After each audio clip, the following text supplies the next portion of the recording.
Menjadi seorang wirausahawan nampaknya di era sekarang ini, terutama di Indonesia, merupakan salah satu jalan alternatif, di mana dengan semakin sedikitnya lapangan pekerjaan, kemudian upah pekerja yang sedikit, selain itu juga dapat melatih kemandirian seseorang. Dan untuk menjadi seorang wirausahawan yang bisa dikatakan berhasil atau sukses, ada beberapa hal yang perlu diperhatikan. Yang pertama adalah kemampuan manajemen waktu, dan yang kedua adalah keberanian untuk mengambil resiko. Untuk yang pertama yaitu manajemen waktu.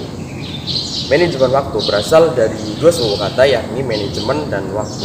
Kata manajemen berasal dari bahasa Inggris manajemen dengan kata kerja to manage, yang artinya adalah mengurusi atau mengelola. Kemudian definisi yang lain juga mengatakan bahwa manajemen adalah ilmu tentang upaya manusia dalam memanfaatkan dan mengalokasikan sumber daya yang dimilikinya secara efektif dan efisien. Kemudian waktu dalam Kamus Besar Bahasa Indonesia diartikan sebagai seluruh rangkaian ketika proses, perbuatan, dan keadaan berlangsung. Jadi manajemen waktu dapat didefinisikan sebagai upaya mengalokasikan sumber daya yang dimilikinya dan waktu yang dimilikinya, dan menciptakan keseimbangan antara pekerjaan dan kehidupan pribadi, dan memanfaatkan waktu dengan sebaik-baiknya. Dan tentunya setiap individu manusia pasti memiliki perencanaan dalam kehidupannya. Ada perencanaan karir, perencanaan kehidupan tua, perencanaan pernikahan, dan lain sebagainya. Lalu pertanyaannya adalah, manakah yang harus dikorbankan dan manakah yang harus diprioritaskan? Jawabannya adalah tidak ada yang perlu dikorbankan, karena jika sudah memanajemen waktu dengan baik, maka semua perencanaan yang sudah kita lakukan itu bisa kita laksanakan dengan baik.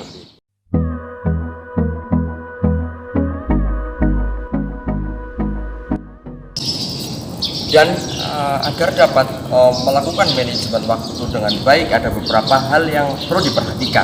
Yang pertama adalah menetapkan tujuan. Karena dengan seorang sudah menetapkan tujuan, maka akan fokus terhadap tujuan yang hendak kita capai tersebut. Kemudian yang kedua adalah menyusun prioritas. Karena dengan menyusun prioritas, maka tentu ada hal atau pekerjaan apa yang perlu kita lakukan terlebih dahulu. Seperti ada sesuatu itu atau pekerjaan itu penting, vital, ataukah mendesak. Jadi dengan sudah menyusun prioritas, maka tentunya akan lebih memudahkan dalam melaksanakannya. Kemudian yang ketiga adalah menyusun jadwal. Ini sangat penting karena dengan sudah menyusun jadwal, maka ketika kita akan melakukan pekerjaan, ya sudah tinggal melihat jadwal dan tinggal melaksanakannya, tidak perlu berpikir hal apa yang akan dikerjakan seperti itu. Kemudian selanjutnya adalah bersikap tegas. Artinya ketika seorang atau ketika kita sudah menyusun jadwal, menyusun skala prioritas, maka kita harus tegas. Artinya komitmen terhadap sesuatu yang kita tuju tersebut, dan harus fokus terhadap hal yang akan kita lakukan seperti itu. Kemudian selanjutnya adalah menghindari penundaan, karena dengan kita menunda pekerjaan, maka sebenarnya hal tersebut malah akan menambah pekerjaan kita dan akan memberikan atau waktu yang kita miliki akan terbuang sia-sia seperti itu. Kemudian yang terakhir adalah meminimalkan waktu yang terbuang. Artinya sebisa mungkin waktu yang kita miliki gunakanlah untuk hal-hal yang bermanfaat, dan gunakanlah untuk pekerjaan-pekerjaan yang sudah kita jadwalkan dan yang sudah kita prioritaskan. Karena dengan banyaknya waktu yang terbuang, tentunya itu tidak efisien dan hanya akan membuat sesuatu itu sia-sia. Itulah beberapa hal yang perlu diperhatikan sebagai seorang wirausahawan, karena waktu merupakan sesuatu yang terbatas, waktu tidak bisa diputar kembali. Maka gunakanlah waktu dengan baik, manfaatkanlah waktu dengan baik, dan gunakanlah waktu untuk hal-hal yang bermanfaat seperti itu. Dan jangan pernah untuk menyia-nyiakan waktu yang kita miliki, karena waktu yang kita miliki hanya sekali.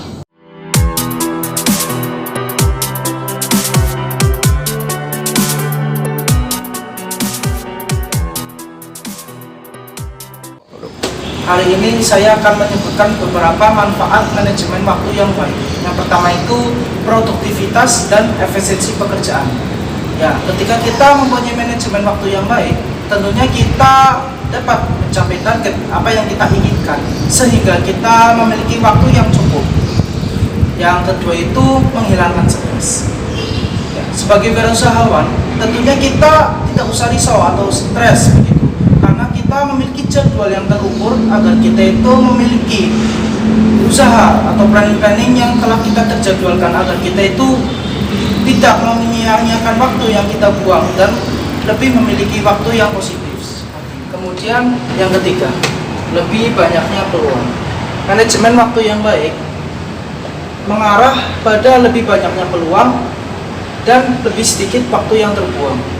Kemudian yang keempat, kemampuan untuk mewujudkan tujuan. Ketika seseorang telah mempraktekkan manajemen waktu yang baik, maka mereka akan mencapai tujuan atau sasaran yang ingin mereka capai dengan cepat.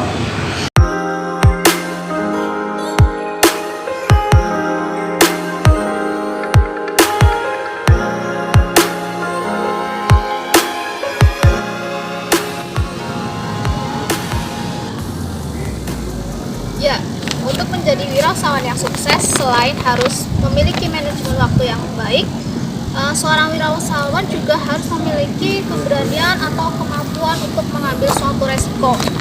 Menjadi seorang wirausahawan itu pasti memiliki banyak tantangan di dalam hidupnya.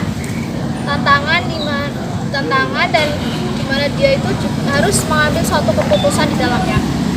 Apalagi untuk seorang pemula yang baru terjun di dunia usaha ya, dunia kewirausahaan, seorang pemula tersebut pasti memiliki banyak kebingungan ataupun kebimbangan untuk mengambil suatu keputusan dalam usahanya tersebut. Karena kebanyakan orang itu hanya ingin tetap selalu berada di zona yang aman, nyaman, dan tenteram. Mereka menghindari suatu keputusan ke suatu resiko yang akan merugikan dirinya sendiri di masa yang akan datang. Ya, apa sih sebenarnya resiko itu? Resiko itu adalah akibat konsekuensi ataupun kejadian yang datang yang tidak dikehendaki seseorang. Resiko itu tidak terpisahkan dari kehidupan seseorang ya. Tidak hanya wirausahawan, tapi seorang biasa juga pasti akan memiliki resiko di dalam hidupnya. Alasan mengapa seorang wirausahawan itu harus mempunyai keberanian dalam mengambil resiko adalah pengorbanan apa yang telah dilakukannya. Pengorbanan dalam mengambil keputusan karena dia tuh tidak ingin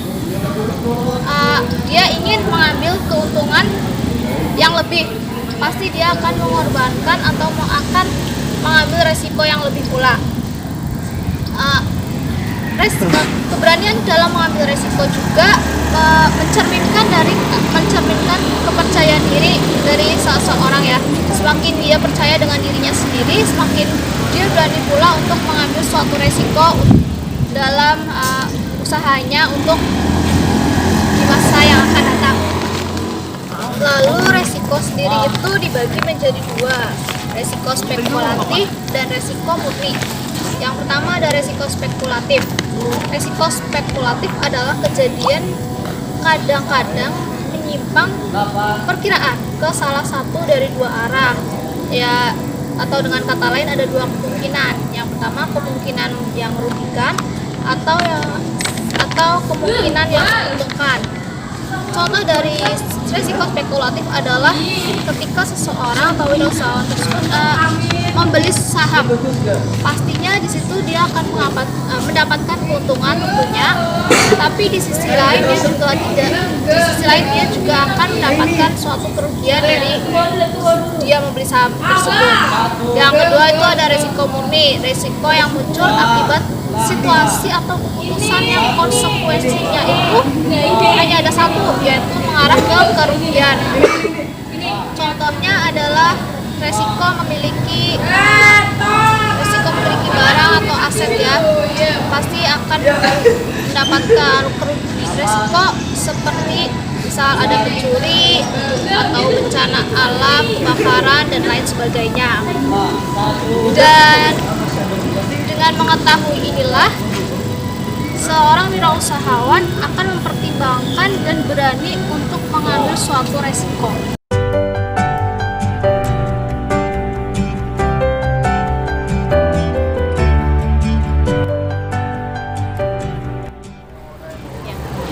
Seorang yang sudah memutuskan untuk berusaha pasti sudah mengetahui apa risiko yang akan dihadapi. Tetapi risiko tersebut sebenarnya bisa untuk diminimalisir seperti itu. Setidaknya bisa dikelola seperti itu. Di sini ada beberapa upaya ataupun cara yang bisa dilakukan untuk meminimalisir atau pengelolaan risiko seorang. Langsung saja, yang pertama yaitu mengenai atau risiko. Upaya ini dilakukan yang dilakukan untuk probabilitas resiko yang diidentifikasi menjadi berbeda. Jadi di kontrol ini untuk mengelola adanya resiko yang kemungkinan bisa terjadi. Untuk adanya di kontrol ini ada beberapa upaya yang ada di dalamnya.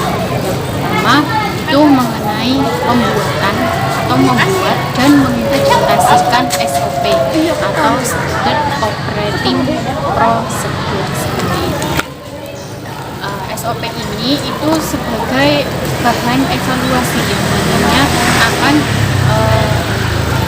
melanjutkan wirausaha seorang tersebut. Apa yang menjadi kekurangan, apa yang menjadi ya bisa dibilang SOP ini merupakan salah satu cara efektif yang dilakukan untuk meminimalisir adanya sebuah risiko dalam berusaha. Yang kedua yaitu mengontrol setiap produksi yang dilakukan, produk ataupun kualitas yang diproduksi seperti itu dalam sebuah produksi wirausaha tersebut. Nah, yang ketiga itu adalah menumbuhkan rasa sadar terhadap karyawan akan adanya risiko yang terjadi, sehingga antara pemilik wirausaha itu ataupun dengan karyawan itu sama-sama sadar akan resiko yang kemungkinan bisa terjadi. Nah, kedua itu transfer terhadap pihak lain atau risk transfer. Nah, transfer di sini atau transfer terhadap pihak lain itu sama ditunjukkan untuk meminimalisir adanya resiko untuk seorang yang berwirausaha.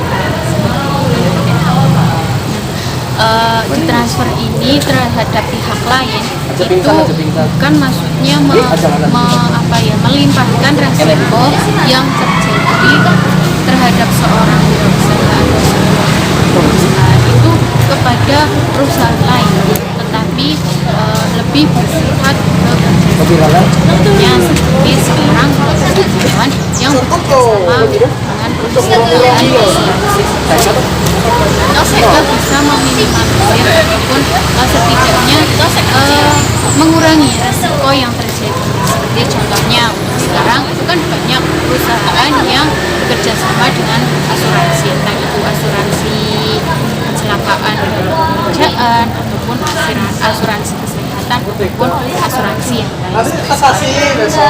Terus yang kedua itu adanya melakukan untuk mengurangi resiko yang kemungkinan terjadi untuk seorang wirausaha ataupun perusahaan itu bisa melalui kontrak outsourcing.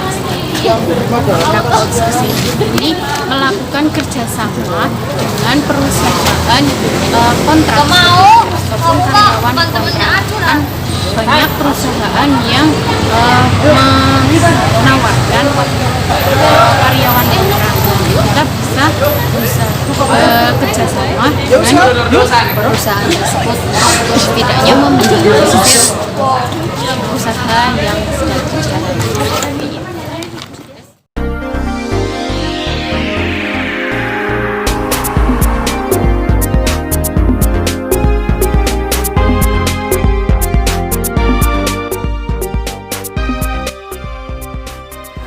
Sekarang yang ketiga yaitu resiko yang dibiayai sendiri.